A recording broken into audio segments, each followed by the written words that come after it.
Olá, boa noite. Estamos começando mais um programa Educação e Debate aqui no canal 16. O programa Educação e Debate, que é uma parceria entre o CMP Sindicato, o Sindicato dos Professores da Rede Municipal e a TV Câmara aqui de Passo Fundo, que semanalmente traz assuntos relevantes para a comunidade, mas em especial que são ligados à educação pública e ao magistério da rede municipal, da rede estadual e também da rede particular. E falando em magistério e nos professores, a gente não poderia deixar de comentar o sucateamento da educação pública aqui do estado do Rio Grande do Sul. Não é de agora que os profissionais da educação têm que trabalhar com estrutura precária, com a desvalorização profissional e, como se não bastasse, agora com o parcelamento dos salários. Nesse mês, tiveram que receber a parcela desumana de R$ 350 para tentar sobreviver e continuar trabalhando. E para falar conosco um pouquinho sobre isso, a gente recebe os professores da rede estadual, professor André Rossi Canals, professora Rosane Gomes, que são diretores do CEPERS, do 7º núcleo do CEPERS, e também fazem parte do comando de greve. Então, boa noite, sejam bem-vindos ao Educação e Debate. Boa noite. Boa noite. Obrigada. Eu gostaria de começar essa nossa conversa, André, Rosane, sabendo de vocês, assim, quando que começou esse desmonte da educação pública do Rio Grande do Sul? Porque agora isso é só uma gota d'água, digamos assim, né? Esse parcelamento dos salários, essa desvalorização que se tornou visível para o resto da comunidade. Quando que começou esses ataques aos profissionais aí da rede estadual? Nós temos uma história, né, no estado de desmonte da educação pública. Nos últimos governos, desde o governo Ieda, ou antes até, a desvalorização da educação pública ficou muito grande, só veio a aumentar, né? Sem falar, né, do aspecto físico das escolas, a falta de material, né, a falta de uma vontade política, né, de equipar a escola, equipar o profissional da educação, isso não aconteceu. E é histórico também a desvalorização dos recursos humanos da escola, né? Professor e funcionário de escola, eles não tiveram uma valorização muito grande, né? Também como o respeito, né? A retirada de direitos, o ataque ao nosso plano de carreira, né? Tanto do professor quanto do funcionário de escola, como também a desvalorização no salário. O salário vem perdendo o poder aquisitivo, né, todo ano, em todo o governo. Né, e chegou a esse ponto, então, de agora, né, no governo Sartori, chegar a 21 meses, né, de parcelamento, além do congelamento do nosso salário, a gente tem essa continuidade e toda terça-feira a gente tem que se mobilizar, né, até Porto Alegre, porque a Assembleia Legislativa pode votar o pacote do governo e a retirada de nossos direitos. O que nós vemos é uma tentativa grande de privatização da educação pública. Né? Então, com o passar do tempo, de governo em governo, essa questão ela vem sendo posta, né? Nós já fomos um estado onde a educação estava em primeiro lugar no país todo. Por muito tempo, né? Por muitos anos nós ocupamos essa posição de primeiro, segundo, enfim, nos mantemos sempre à frente. E governo após governo isso foi sendo retirado, né? Então, a gente foi perdendo a posição como um estado que valorizava a educação, que tinha, né, a educação como uma prioridade, e foi sendo desconstruído isso. Né? Então, nós temos hoje um salário muito baixo, né? Os professores não temos o pagamento do piso, né? Estamos muito aquém do que deveríamos estar com relação ao piso e governo após governo os ataques, né? Ataque em cima de ataque e a gente foi então sendo cada vez mais prejudicado, né? Para a gente situar assim o telespectador, o que seria valorizar a educação assim? Primeiramente, eu acho que tu estruturar as escolas, né? Escolas com estrutura que hoje em dia, assim, você não tem um laboratório de informática que funcione direito, né? Então, assim, ó, tem que dar estrutura para as escolas, porque você tem lá o quadro, no máximo o livro didático, e é esse o material que você tem, quando hoje a tecnologia está aí, os alunos estão muito à nossa frente, né? Então, a gente acaba ficando desconectado dessa realidade.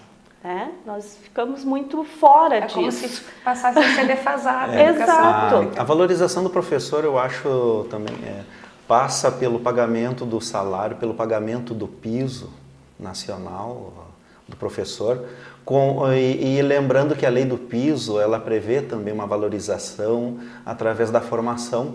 A lei do piso é uma lei federal. É uma lei federal que não foi cumprida, né, até pelo governador que criou o piso, né, era ministro da Educação na época, né, e quando foi governador também não cumpriu. Mas na própria lei do piso também tem essa valorização através de uma formação, né, a União daria recursos para essa formação do profissional da educação. A formação é o professor ir fazendo outras...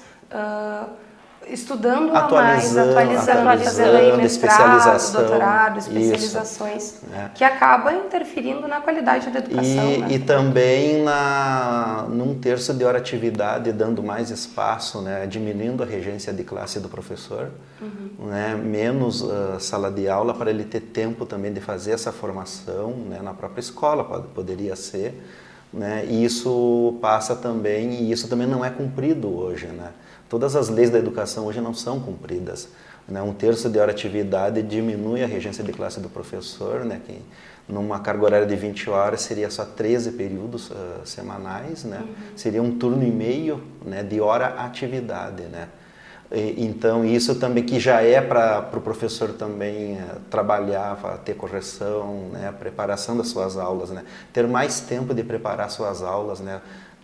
Para a qualificação profissional, e isso também não é cumprido. Eu acho que passa por isso também, além, né, de um salário digno, né, respeitando a lei do piso nacional. E quando a gente fala de falta de estrutura nas escolas, não é só falta de estrutura para os alunos, né? Para os professores também, isso é muito claro. Inclusive para a preparação de aulas, né? Nós estamos vendo aí, né, nas reportagens, na televisão, né, as escolas com problemas sérios, né, de manutenção, né, escolas que quando chove dentro, chove na sala de aula, né, isso é uma vergonha o que está acontecendo, né. Então a estrutura física não é dada, nem também a valorização do recurso humano na escola não é dada, né, isso aí é o caos da educação, na verdade. E além disso, né, André, nós temos a questão de que os professores, por estarem recebendo um salário muito baixo, acabam assumindo muitas horas de aula. Então nós temos professores assim com 60 horas, né? Ou professores que são professores do estado, são professores do município, são professores da rede particular, e daí não consegue priorizar. Porque você precisa e não consegue, assim, ó, além de não conseguir priorizar, você não consegue preparar as suas aulas de uma forma mais adequada, né? Porque você imagina, 60 horas em sala de aula é muita coisa. E sem contar as mulheres, né? A maioria da categoria são mulheres. São mulheres. Nós sabemos que as mulheres ainda têm jornada tripla, chega em casa, tem que arrumar casa, às vezes cuidar do filho, às vezes tem um companheiro que não ajuda muito no trabalho, então, né, não faz a sua parte. Então... E muitas sustentam a casa sozinhas. Sim. Então tem mais este detalhe, são donas, mães, pais, chefes do lar mesmo, né? Sustentam a sua casa sozinhas. Então tem todas essas questões que fazem com que a educação ela vá sendo cada vez mais reduzida, né? Você não tem incentivo para fazer um curso, né? Um incentivo para fazer uma pós-graduação, para fazer um mestrado, porque isso também não reverte em salário, isso tu não tem um retorno financeiro disso. Então você acaba investindo numa coisa que tu não vai ter retorno. E a gente sabe que a educação não é barata no Brasil, né? Exato. Eu acho, Rosane, também o desrespeito com a lei, né? Com o nosso plano de carreira. Nós não temos mais promoção no Estado, não temos mais uma progressão na carreira. A carreira é uma coisa que está em extinção, o plano de carreira do professor e do funcionário de escola também. a gente não tem mais promoção. E eu digo o seguinte, a gente perde a desmotivação também, né? As nomeações não acontecem mais, falta professor, daí o governo faz enturmação, né? Junta duas salas de aula, um número grande de alunos também, a gente não tem uma estrutura psicológica, né, que a gente consiga dar uma aula de qualidade. O desrespeito com o plano de carreira, ele é básico, né, porque isso motiva o professor efetivo, né? E hoje chegou ao cúmulo de nós ter quase 50% da nossa rede estadual de professores contratados, né? Daí não tem estabilidade, sempre tem uma questão, uma insegurança do professor, né? Sem falar hoje a violência que está dentro da escola pública, né? Os professores não têm mais segurança, né? Um aluno ali pode, como aconteceu nos noticiários, né? O professor apanhando de aluno, isso é um desgoverno, na verdade, né? O governo que deveria dar segurança, dar toda a estrutura para nós profissionais da educação. Rosane, na tua fala, tu comentaste sobre a privatização aí do ensino público. O que seria exatamente essa privatização? A privatização seria tirar do governo a responsabilidade pela educação pública e gratuita e passar essa responsabilidade para entidades particulares, né, bancos, empresas particulares estarem administrando as escolas e com isso também poder cobrar dos alunos, enfim, uma mensalidade, né? Então seria privatizar mesmo, transformar a escola pública em uma escola privada, né, como particular. Como professores veem, assim, caso isso aconteça, assim, vocês que já atuam há um certo tempo, né, na rede pública, Sim. o André também atua na rede municipal, né, Sim. André? Como que vocês enxergam, assim, uma possibilidade de uma privatização do ensino? Ela é um processo assim muito lento, né, e um processo bem perigoso, né, como uma raposa que chega e entra, né, assim, e vai comendo pelas beiradas.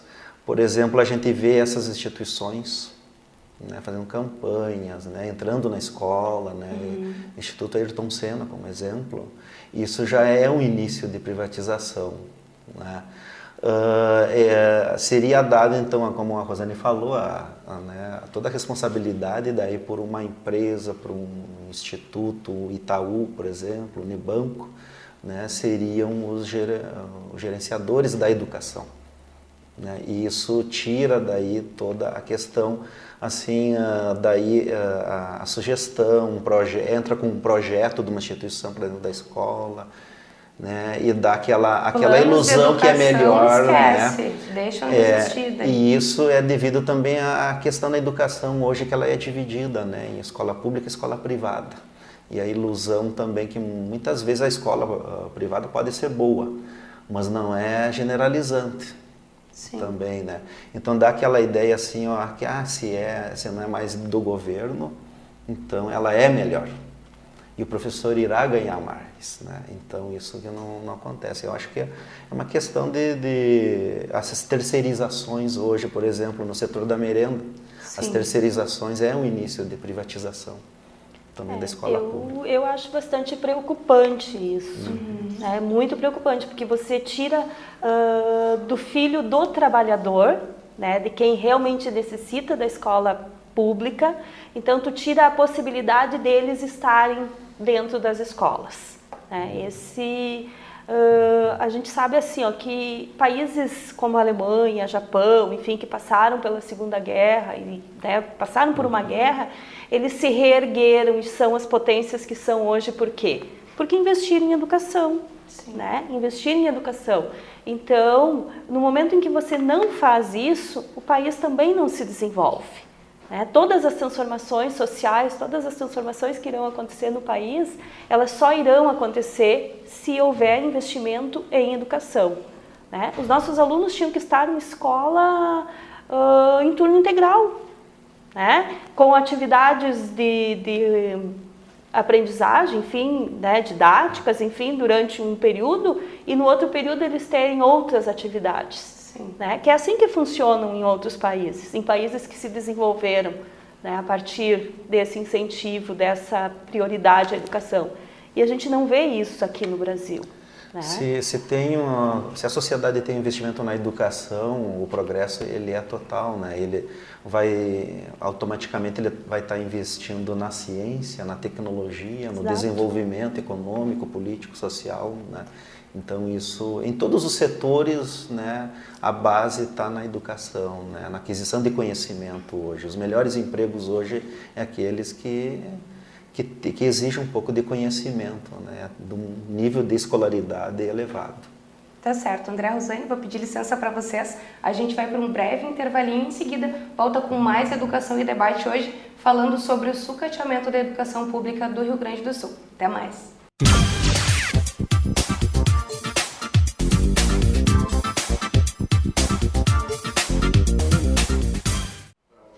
Olá, estamos de volta com o programa Educação e Debate aqui no canal 16.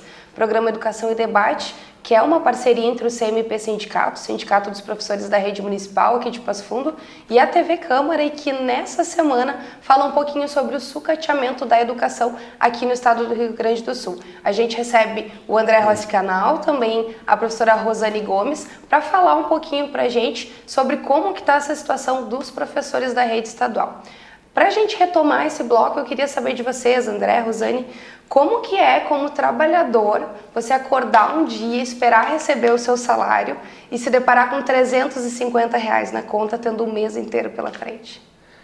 É muito triste, né? A gente chegar nessa situação, até porque a gente teve que cumprir muitos requisitos, né, para poder trabalhar numa escola, né?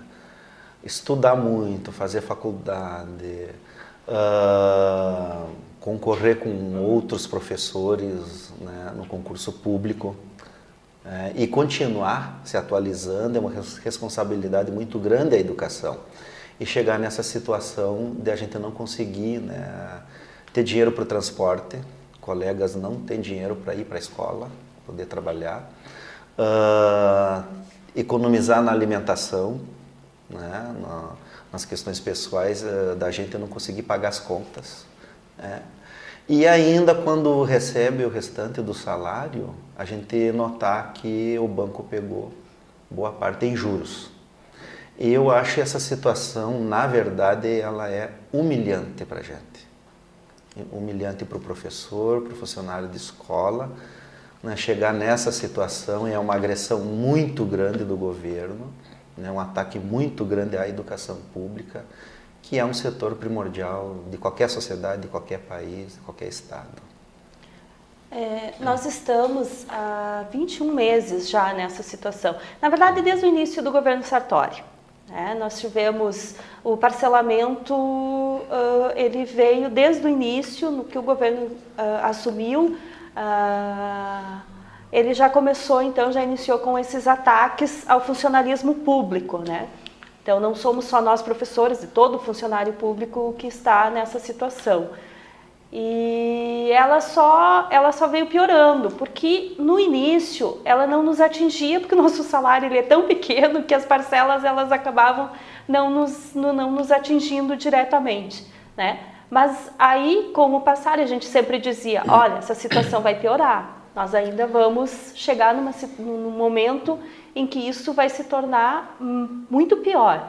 E aconteceu, R$350 você não faz nada, né? E com isso, com esses parcelamentos contínuos, o que aconteceu foi endividamento dos professores, né? Porque eles começaram a fazer empréstimos ou entraram no negativo.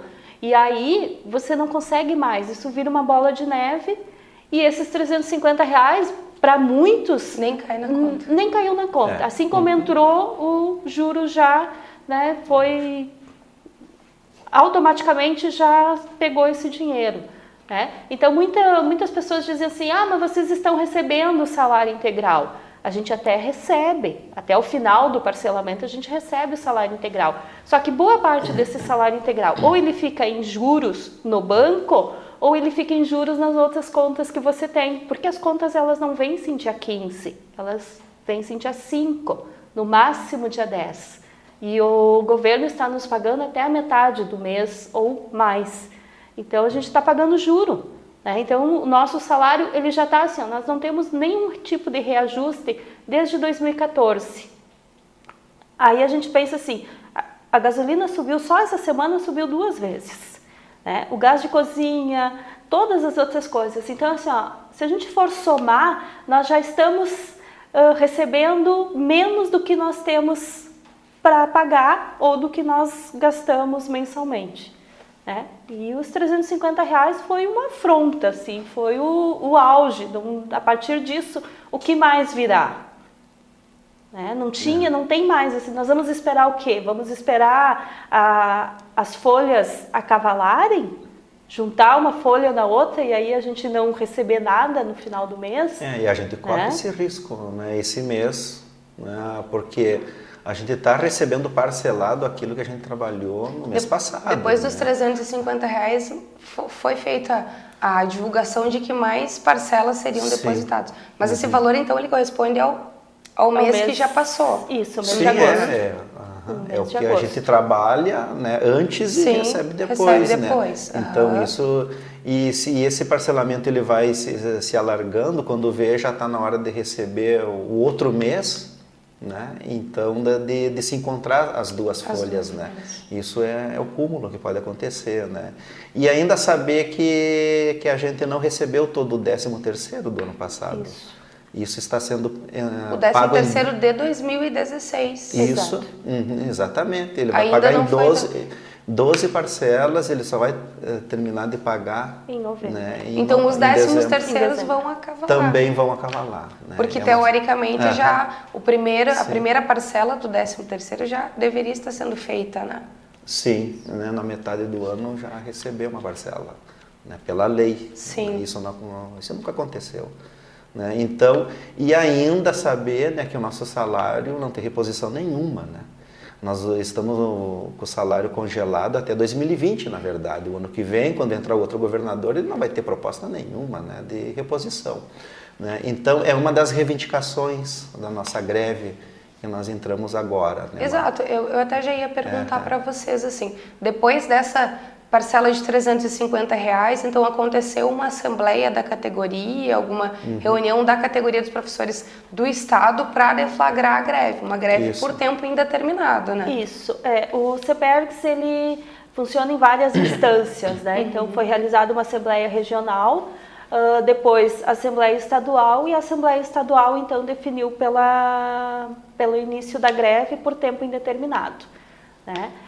Essa greve ela tem como motivação o parcelamento, mas não apenas, né? Então a gente está pedindo o fim do parcelamento, né? Reivindicando o fim do parcelamento, a integralização do 13º de 2016, a garantia do 13º de 2017, né? E também uma reposição, na verdade não é nem um aumento de salário, é o que nós... Repor a inflação. Isso, né? Só a reposição da inflação, né? E diante disso, então, é que se iniciou a mobilização. Nós estamos com um movimento bem grande, assim, Passo Fundo hoje deve ter em torno de uns 70%, 80% de professores em greve, né, de adesão à greve. A gente não conta assim, quantas escolas estão em greve, a gente conta indivíduos, quantos professores estão. Então, em praticamente todas as escolas do 7º núcleo, nós temos professores em greve. Ontem mesmo nós estivemos em Ronda Alta, fizemos uma conversa com os professores, né, da cidade, e a notícia que nós obtivemos então de lá é que vários professores aderiram ao movimento. Então nós temos também no interior, as cidades do interior, né, onde o 7º núcleo é responsável, enfim, atende essas escolas. E então são vários movimentos, assim, Marau está em greve, né, escolas grandes da cidade de Marau, né? Sim, só para dar um informe, Rosane, ontem estivemos também em Marau, né, e eles não pensam em voltar, né, e eles acatar a Assembleia Geral mesmo, né, de continuar a greve e marcando atividades na cidade, né, passeatas, né, eles têm marcada para quinta-feira, às 19 horas, uma passeata luminosa, né, para chamar a atenção da comunidade, né, dos alunos, dos pais, né, para buscar o apoio. Né? Então é uma greve, podemos dizer até diferenciada, né? Uma greve que está sendo construída. Né? Antes a gente o pessoal aderia à greve, né, com bastante força, né, e depois iria diminuindo. Mas agora a indignação é tão grande da nossa categoria, né, que não pensam em voltar a trabalhar, né, de mão vazia.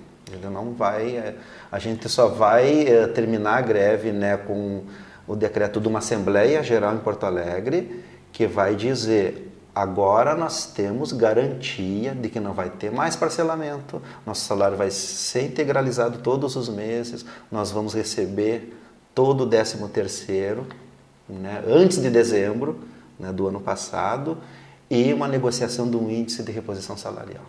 Né? E a gente está bem firme, a gente vê que a greve está crescendo, né, e que a gente não vai arredar o pé dessa vez. E diferente de outros momentos, nós temos o apoio da comunidade escolar.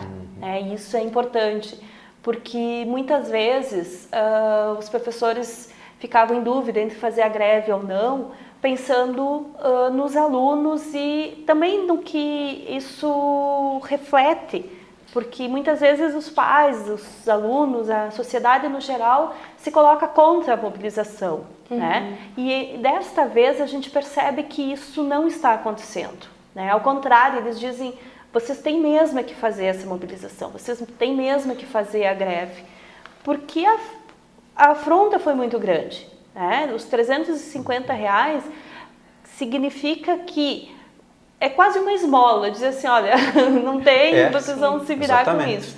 E a gente sabe que o governo ele teria dinheiro para nos pagar, para pagar integral. Eu queria saber de vocês, assim, porque muito se fala em crise, né? A crise, ela existe, né? Política, econômica, social, ela existe, mas muitos se justificam. Ultimamente a gente tem presenciado muitos ataques aos trabalhadores sendo justificados com a crise que está posta. Eu queria saber de vocês, não uma sugestão técnica, né, porque aqui estamos falando entre leigos no assunto, mas haveria a possibilidade de que fossem feitos esses pagamentos, porque há o registro de que alguns funcionários do Estado ou alguns cargos do governo que têm um salário muito mais alto que o dos professores, que receberam o seu salário sem problema nenhum. Isso existe, né? Essa diferença na folha de pagamento, né? Altos salários e o nosso, né? Lá embaixo. Mas eu acho que essa crise é uma crise produzida, né? Pelos mandatários da economia brasileira, né? A gente sabe, né? A classe empresarial, as grandes empresas, né? E agora também com esse desvendamento de todo o mecanismo de corrupção que há no país, né, que não se paga imposto, na verdade, no Brasil. Quem deve pagar imposto não paga. Né? Quem paga o imposto mesmo, né, quando vai comprar alimento, quando vai comprar roupa, né, é a classe trabalhadora. Né? E a gente sabe que a crise não é de despesas, porque é obrigação, né, de qualquer governo, está na nossa Constituição, o governo tem que dar infraestrutura, saúde, transporte, né, organizar toda essa infraestrutura, inclusive a educação. Né? O que a gente vê e a gente sabe é que é uma crise de receita. Né? O governo não arrecada aquilo que deveria, principalmente das grandes empresas, né, os grandes monopólios econômicos, que a gente sabe que, né, ganha isenção fiscal. Né? A gente vê até uma nossa montadora aqui no estado, né, que tem altas isenções fiscais. Né? Então a crise ela é de receita, não é porque o governo paga mal, né? E isso é porque ele não arrecada e ele não cobra, né? A fiscalização não existe, né, para os grandes, né? E a classe trabalhadora se obriga, né, a pagar o pato. Nós estamos pagando o pato agora, né, disso aí. Então eu acho que a gente tem que falar mesmo a verdade, né, que essa crise, na verdade, é uma crise implantada, e o objetivo do governo, né, também é, por exemplo, capitalizar o Banrisul, né, com isso, com esse parcelamento, o dinheiro, a folha, né, ganha, ela tem juros para o governo, né, para o banco, principalmente, né, para depois sanear essas empresas que ele quer privatizar, né? Corsã, Banrisul, CE e essas outras empresas assim. Não sei se a Rosane... A gente sabe que existe uma crise, sim, mas ela existe no país todo, mas a culpa não é do funcionalismo público. Aí é que está a situação. Parece que toda a responsabilidade é apenas do funcionalismo público, né? E não é. E o governo arrecada, sim, teve um aumento de arrecadação nesses últimos anos, né? Agora, esse último ano, teve aumento de arrecadação e tem os sonegadores. Então, assim, não se cobra de quem sonega imposto. Né? Então, só com um desses sonegadores você pagaria todo o funcionalismo público no mínimo 2 meses. Né? Então, a gente sabe que não há vontade política também de fazer isso. Né? Não há uma vontade política. E o governo vem colocando assim, está em crise, está em crise, está em crise. Está em crise há 3 anos. E o que foi feito, então, para resolver essa crise? Né? Só cortar do salário do funcionalismo público, né? Não, a gente sabe que isso não resolve. Então, é preciso que tenha uma ação realmente eficaz para resolver o problema. Né? Só que o governo só coloca essa solução nas privatizações do Banrisul, da Sulgás e das estatais que nós temos aí, né? Que ainda temos. Então, é como se isso fosse resolver todo o problema. Né? E a gente sabe que não é dessa forma, que teria outras possibilidades para que isso fosse feito. O programa já está chegando ao final. Eu queria agradecer a presença de vocês no Educação em Debate dessa noite, assim, falar um pouco sobre essa questão do funcionalismo, do sucateamento da educação pública do Rio Grande do Sul e da desvalorização dos professores da rede estadual. Agora segue em greve até que se tenha uma nova determinação. Exato. E vocês esperam o apoio da comunidade, né? Com certeza. Nós é que agradecemos o espaço dado. Tá certo, então. Muito obrigada pela presença. Então, a gente encerra mais um programa Educação em Debate aqui no canal 16. Hoje a gente falou sobre o sucateamento da educação pública aqui no estado do Rio Grande do Sul. Na próxima semana a gente volta com mais assuntos ligados à educação pública e principalmente aos professores da rede municipal aqui de Passo Fundo. Lembrando que muitos professores da rede municipal também são professores da rede estadual e estão sofrendo, sim, com esse ataque do governo do Sartori. Então, até a próxima semana, uma boa noite e fique com mais conteúdos de qualidade aqui da TV Câmara. Até mais!